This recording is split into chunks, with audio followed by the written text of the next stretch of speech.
ಇವತ್ತು ಒಂದು ವಿಡಿಯೋ ಮಾಡಿದ್ದೆ, ಯಾರೋ ಒಂದು ಕಮೆಂಟ್ ಹಾಕಿದ್ರು ನನಗೆ ಜೆಲಸ್ ಅಂತ. ಅವ್ರು ನೋಡ್ಬಿಟ್ಟು ಎಂಥ ಜೆಲಸ್ ನನಗೆ. ಅವ್ರು ನೋಡೋದೇ ಜೆಲಸ್. ಸೆಕೆಂಡ್ ಪೀಸ್ ಫೇಲ್ ರೀ ಅವರೆಲ್ಲ. ನಾವು ಕಷ್ಟಪಟ್ಬಿಟ್ಟು ಮುಂದೆ ಬಂದಿದ್ದೀವಿ.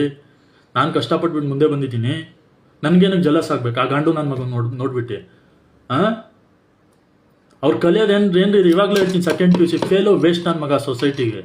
ಗೊತ್ತಾಯ್ತಾ? ಶೋಕಿ ಮಾಡ್ಕೊಂಡು ಬೇಜಾನ್ ಎಗರಾಡ್ಬೋದು. ರಿಯಾಲಿಟಿಗೆ ಬರ್ಬೇಕ್ರಿ. ಎಲ್ಲರೂ ಶೋಕಿ ಮಾಡ್ಬೋದು. ಕಷ್ಟಪಟ್ಟಿರೋದು ನೋಡಿದ್ದೀರಾ ನೀವು? ಯಾರಾದರೂ ಆಗ್ತಾರ? ಅವ್ರು ಏನಾದರೂ ₹1 ಕೊಡ್ತಾರ ನಿಮಗೆ? ಫಾಲೋವರ್ಸ್ ಅಂತ ಇದ್ದೀರಾ? ವೇಸ್ಟ್ ನನ್ನ ಮಕ್ಕಳು ನೀವು. ಅವ್ರು ₹1 ಕೊಡ್ತಾರ ನಿಮಗೆ?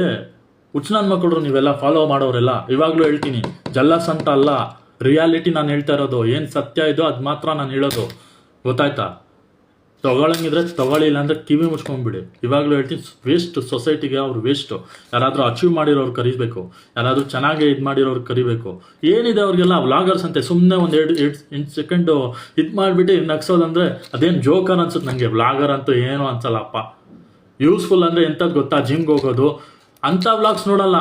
ಯಾರಾದರೂ ಬಟ್ಟೆ ಬಿಚ್ಕೊಂಡ್ಬಂದ್ಬಿಡೋದು ಅಂಥದ್ದು ಮಾತ್ರ ಗುರಾಯಿಸ್ಕೊಂಡು ನೋಡ್ತೀರಾ.